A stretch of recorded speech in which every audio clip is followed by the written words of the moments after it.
providers for the Western Cape Department of Agriculture. And so we used that data and aligned it with industry total type of data. So if we look at industry totals for citrus in South Africa and in the Western Cape, we kind of compare the area, the average yield, the projected production, and kind of sense check what we get from the SIQ data. That would be one part of it. And then the second part, we would analyze, various parts of the data set, be it the infrastructure, be it the expansion or reduction in kind of irrigation infrastructure, irrigation technologies, changes regarding that, and also the crop, the shift in crop, and kind of getting the background, putting some economic background to why these shifts are happening. So a lot of wine grapes, for example, being taken out from one census to the next and replaced with citrus, and why is that? That's the economic part of it. I was probably more hands-on involved in the data processing, getting to those kind of summaries out of the data formats we got from SIQ, which were still either in shapefiles or raster formats, and that took some processing. So that's maybe just coloring in what BFAP's role was in that project, and would be in such a, we would like also obviously to be involved in things like that. So I hope that at least gives you some more detail on what BFAP was involved with. In terms of, so they've been, the Western Cape Department of Agriculture have been funding this type of census every 5 years now, to do it independently of the national census run by Stats SA. And I don't think that type of flyover data, understanding the area under various agricultural crops, I don't think it would add a lot of value to do it in real time or even every year. That is, I think, ideally done in this 4 to 5 year kind of cycle or period in order to pick up those structural changes. But I think what Dr. Trotsky refers to, he said it's farmer yield, and that it depends on who the decision makers are. So they have this Cape Farm Mapper that a lot of producers have access to. Some producers buy in their own kind of satellite imagery around near infrared, any growth parameters, and they already do some precision agriculture with that data, and that would be in-season type data, but it wouldn't be, I don't think it would be every day. It would be like every week or 2 weeks, depending on the rain events and things like that, to kind of do an in-season monitoring type data. There are lots of companies doing that already, but again, I think these projects, to me, it seems that the farmer yield is being done quite a bit. Derived data products from Sentinel-2 type data is done quite a bit already by various role players. From your first initial pitch around looking at data gaps that are, systemic in South Africa's agricultural data, I would say we'd have to look more to the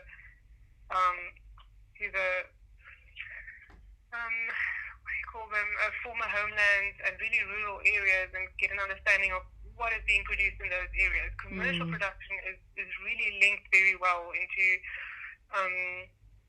networks, into cooperatives or producer organizations, and we have a very good grasp of what we produce in those areas, but we don't have any idea of what the rural farmer really produces and contributes to the nation's food security. So maybe I'm not understanding quite how the farmer yield in time Sentinel-2 type data derivatives would really help fill a gap, real gap. I don't think it's necessary.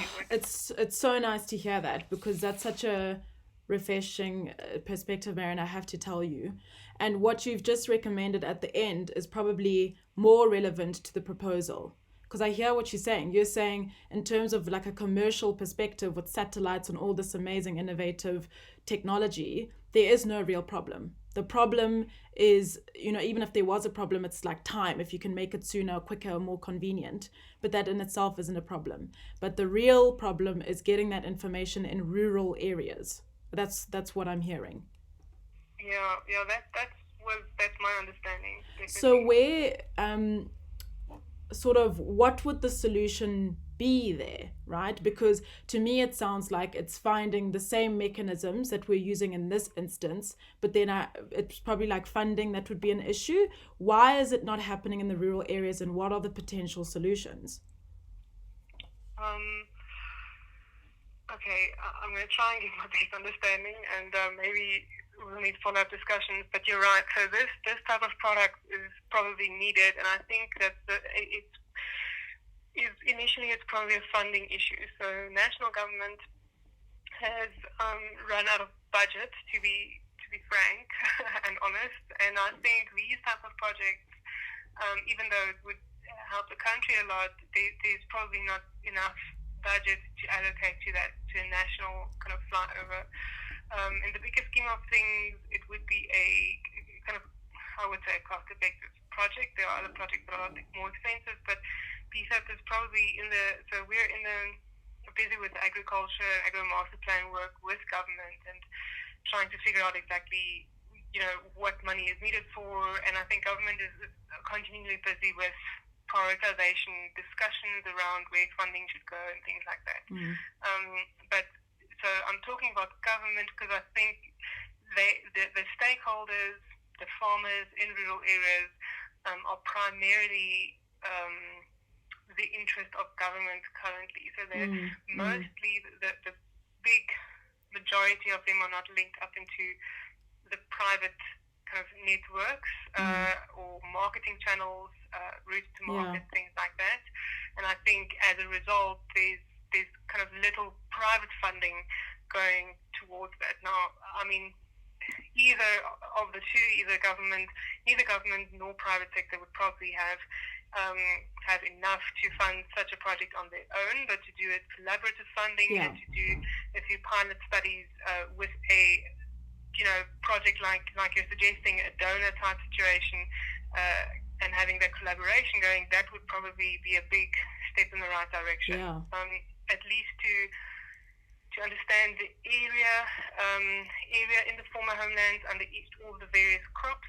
And I mean, the companies involved with the Western Cape Department agriculture work are companies that have been doing this work for quite a while. They've done some work in the former homeland areas, but the flyover that verifies crop classifications from a land cover or satellite imagery is the kind of more expensive part, and for that one needs dedicated funding. Yeah. And I think in terms of farmer yield, one would have to work together with the Crop Estimate Committee and the ARC, the Agricultural Research Council. They've recently done some work in the Limpopo former homelands and the KZN former homelands. No, I think it was the Eastern Cape. Sorry, Eastern Cape and Limpopo.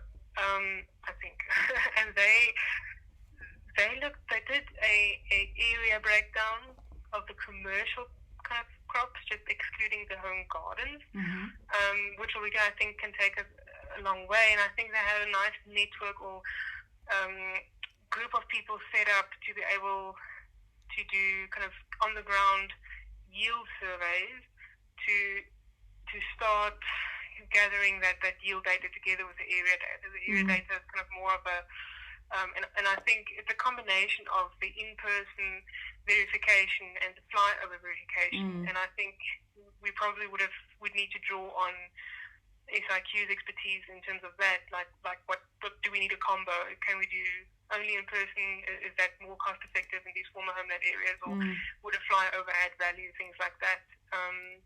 But really, I think it does start with the satellite imagery. moves to crop classification, and then the flyover and some on the ground bucky and feet surveys kind of verify that crop classification,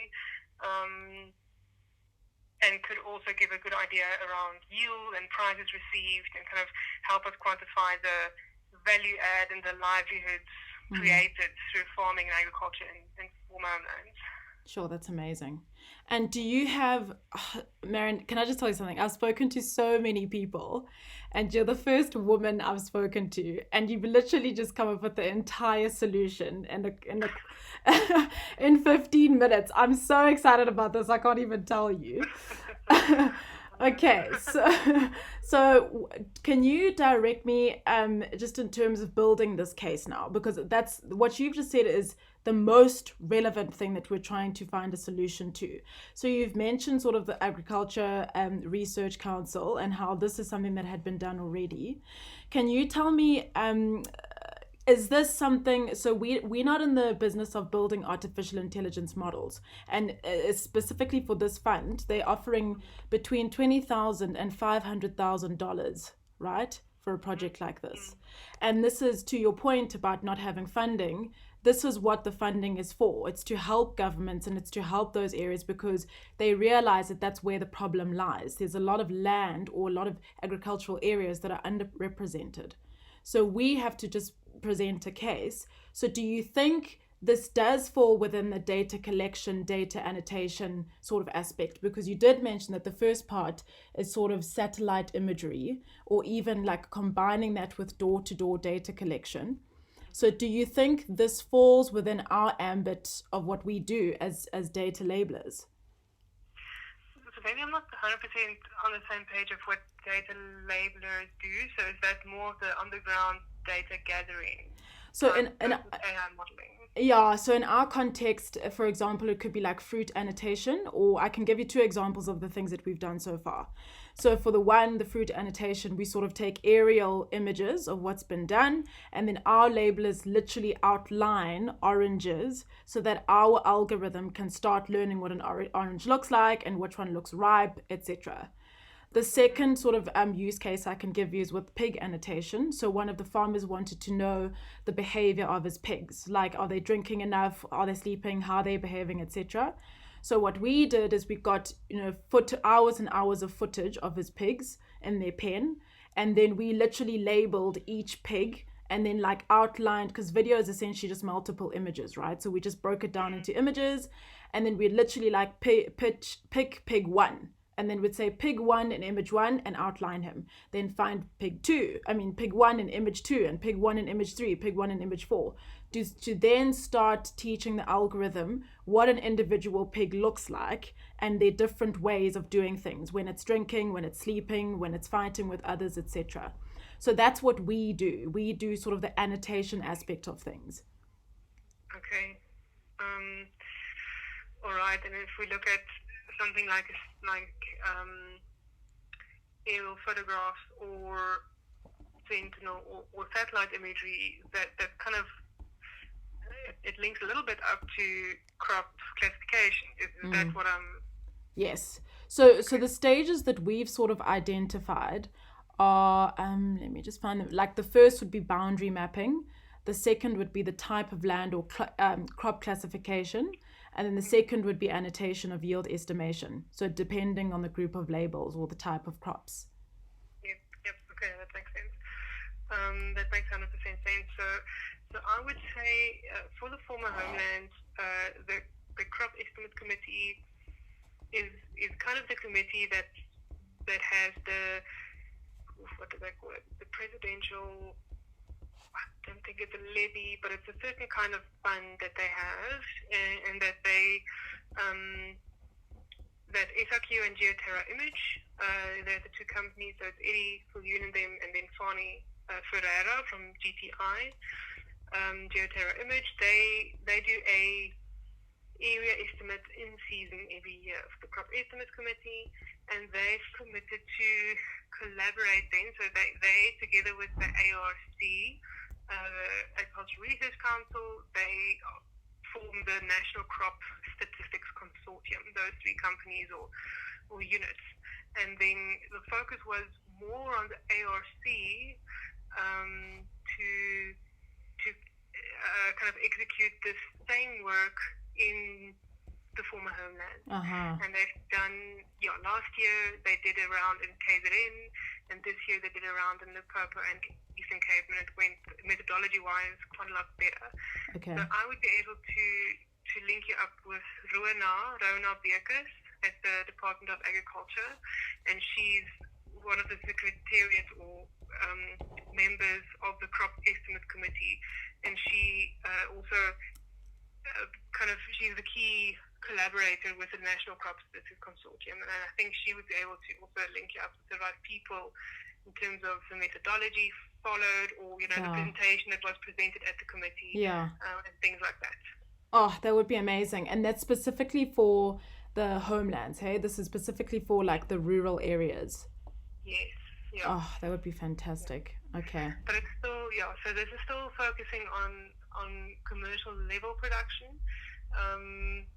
And Geoterra Image has a set of boundaries, field crop boundaries, in I think most or all of the former homeland areas already that one could kind of draw on and improve and things, if possible. I'm not sure what that agreement would look like, but I think, in terms of other companies starting to do what the National Crop Statistics Consortium has been doing, and they've had this, I want to say, access to verification data for things like crop models almost exclusively, and there's some drive in the industry that should be opened up. It's public funds going towards that, and other companies should be able to have access to that kind of validation data of these crop.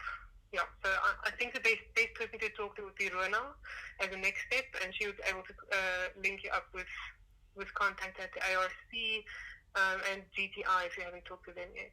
Okay, that sounds amazing. And do you think they would then be able to give me like an overview on the whole methodology and the process? Because then we sort of have to explain that to then say this is where we fit in moving forward, right? I get that funding is required, and we would probably be in this whole team in terms of, who has been involved thus far, we would be the company that is relevant to bring these funds in, right? And so that's why we need sort of the background information to justify why we're bringing our expertise into this already existing project. Right, okay. And I think, I think the big motivator would be to cover more of the former homeland areas in a shorter time period. Currently, that's the truth. They're really constrained by budget, and they're doing, as you heard, one former homeland area or province at a time, and they're kind of disjoint, and we're not having this neat time series that we can, have a good handle on at the same time. By the time we have Northwest, then probably the KZN work would be outdated already. And so I think there's a big motivating factor there. I think maybe could you just to link you up with Rona, would it be possible to send me an email and then I can just respond with her contact details? Perfect. As well. Do you want some context in the email, or can I just say, hi Marion, it's me? Yeah, it's fine. You can just do it like that. Okay, perfect. Oh, you've been amazing. Thank you so much. Cool. I really appreciate your help. Okay, 100%. Okay. I hope to talk to you again. Yeah, definitely. You know what? I'm so passionate about this, Marion, and I really want it to work, and I really want to win this bid. And that's why I've gone through so many people, because I want to fit a gap. And the people who we've been talking to so far have been so helpful because they've led me to you. But as you've said, like most of this is quite commercial and it's not a real need or whatever. But when you talk to me about, rural homelands, and then for me, this is amazing, especially if we're in the tech space. Let's put our work and power into places, into spaces that are needed, right? And this feels like it's exactly it. So I might bug you tomorrow morning and just ask you to have a look at what I've said. But I'm really hoping to do well at this and to at least gaining some ground on it. 100%. Okay, then I'll send you that contact detail. Brilliant. I'll email you right now. Cool. Amazing. Thanks so much. All right. Okay then. Thank you. You too. Bye.